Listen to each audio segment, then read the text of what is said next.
Hoy tenemos una situación única. Cuatro grandes pensadores de la administración han sido traídos del pasado al presente. Para empezar, los autores van a debatir sobre un tema fundamental. ¿Desde dónde debe pensarse una organización? ¿El trabajo?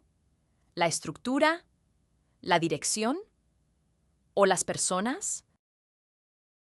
Resulta interesante observar cómo, a pesar del paso del tiempo, las organizaciones siguen enfrentando los mismos desafíos fundamentales.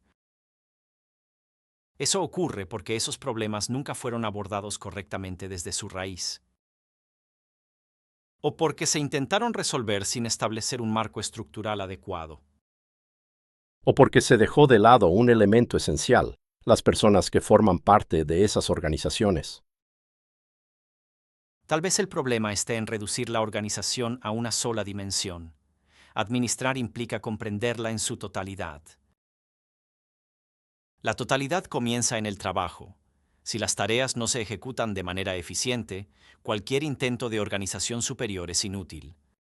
Durante años observé cómo los obreros trabajaban por debajo de sus capacidades, no por falta de habilidad, sino por ausencia de métodos adecuados. ¿Ausencia de métodos o ausencia de condiciones que los motiven a comprometerse con su trabajo? El compromiso se logra alineando el interés del trabajador con el de la empresa. Si produce más, gana más. Es un principio simple.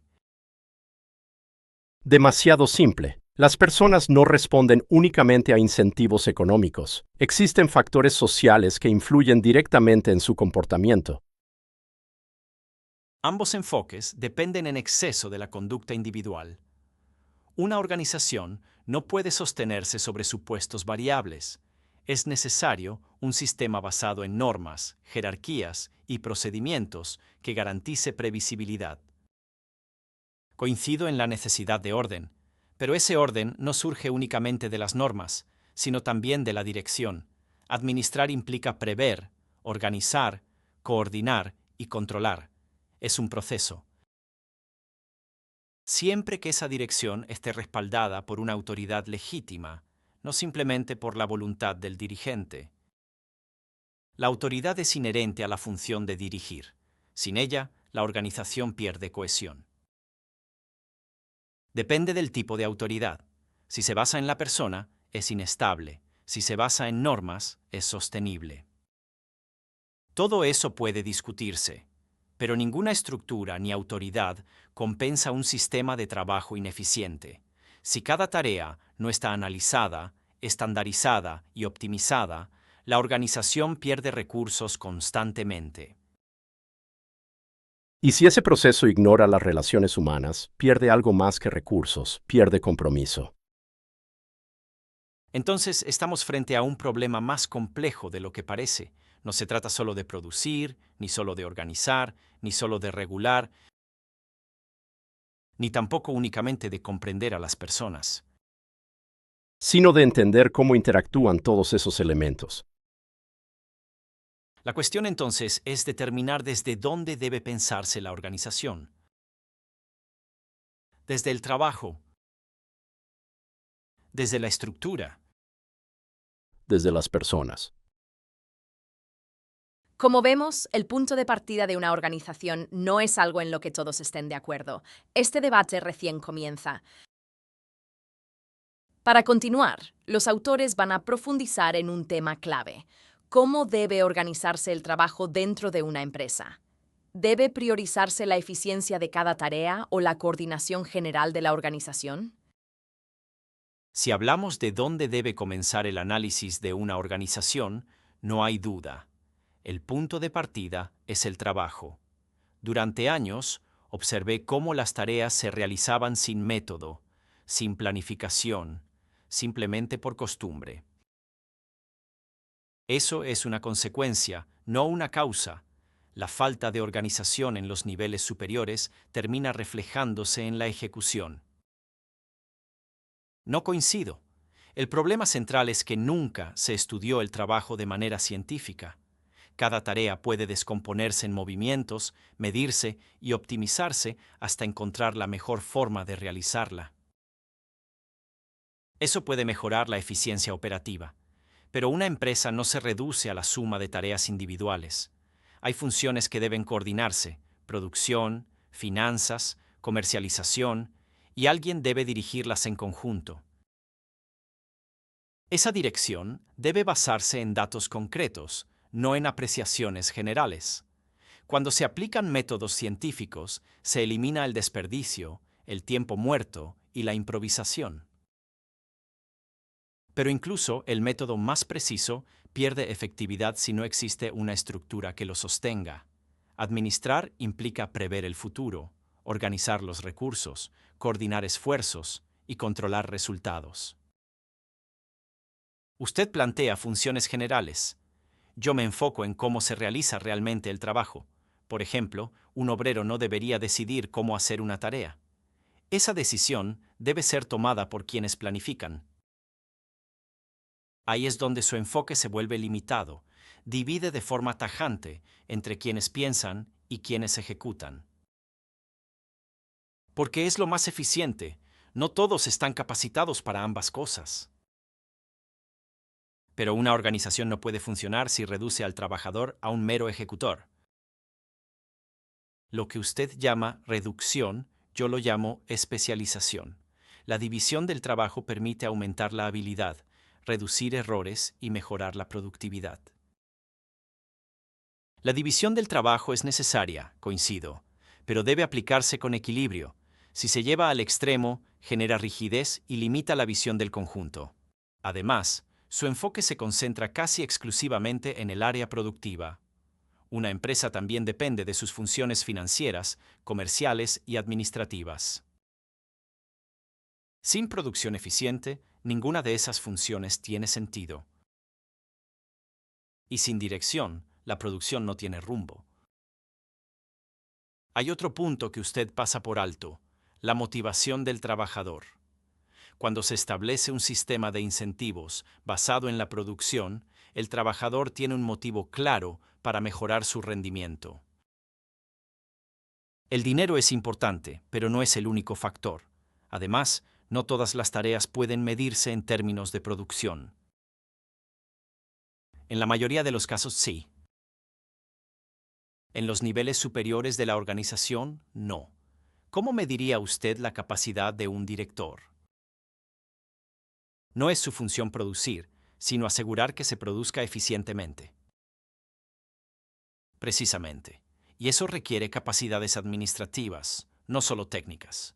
La eficiencia no depende únicamente de cómo se ejecuta una tarea, sino de cómo se organiza el conjunto. Y la organización no puede ser eficiente si sus tareas no lo son.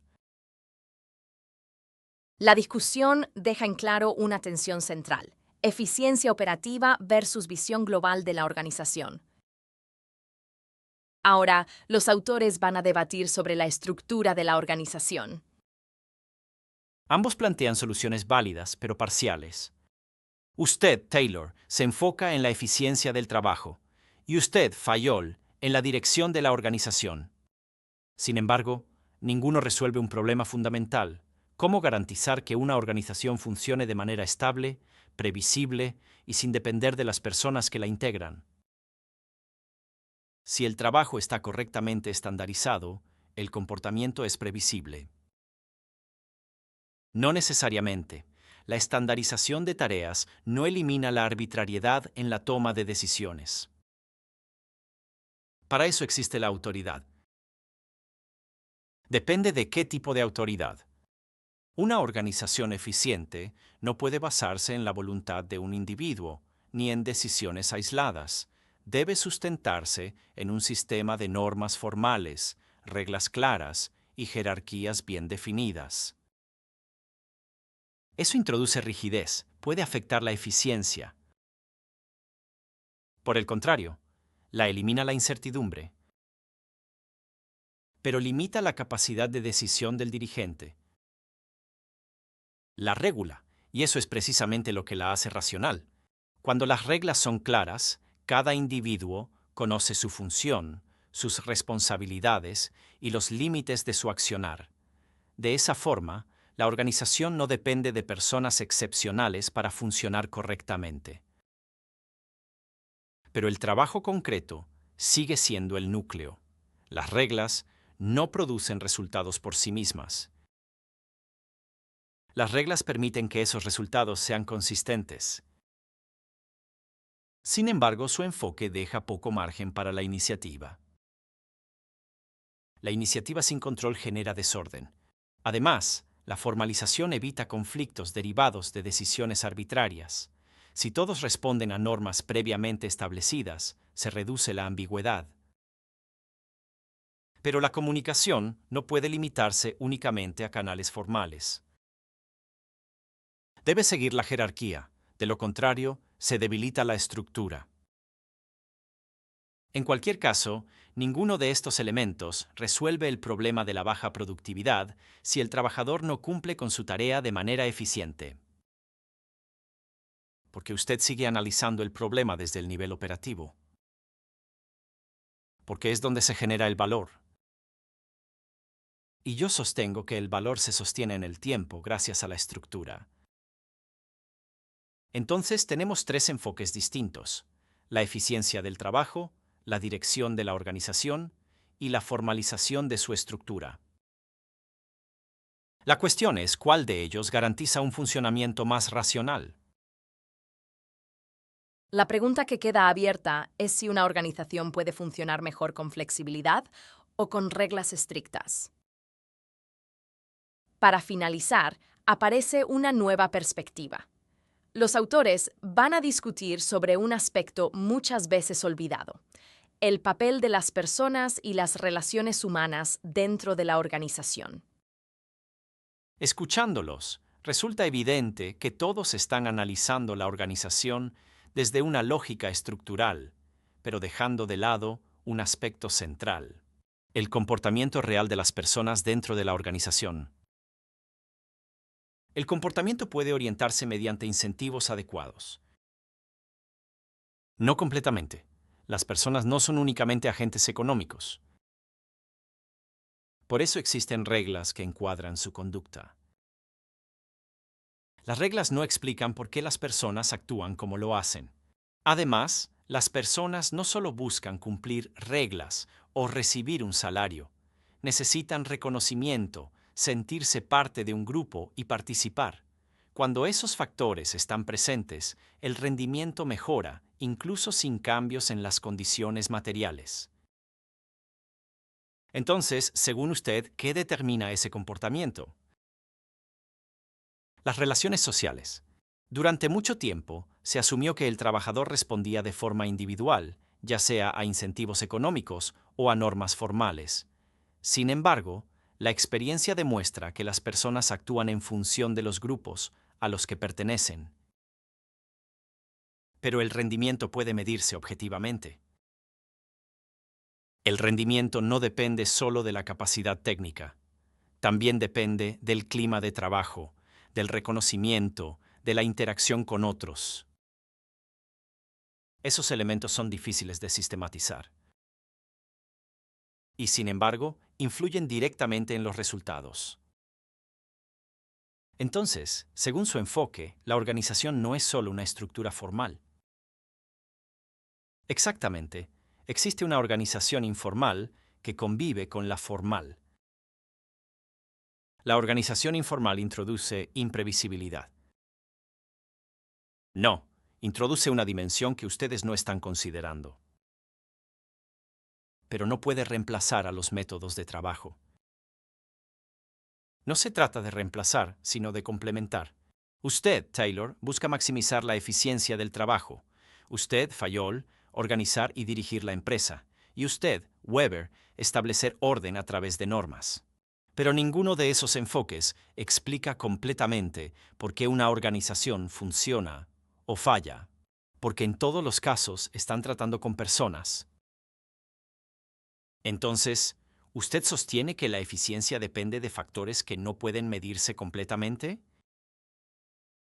Depende de factores que no pueden reducirse únicamente a números. Eso dificulta la construcción de un sistema racional. Lo vuelve más realista. Tal vez el problema no sea elegir un enfoque, sino comprender cómo se articulan. La eficiencia del trabajo, la estructura formal, la dirección y las relaciones humanas. Quizás la organización no pueda entenderse desde una sola perspectiva, sino desde la combinación de todas ellas. Siempre que la eficiencia no se pierda, y siempre que no se pierda de vista a las personas. Después de este debate, queda claro que ninguna teoría por sí sola explica completamente cómo funciona una organización. Tal vez la respuesta esté en la combinación de todas,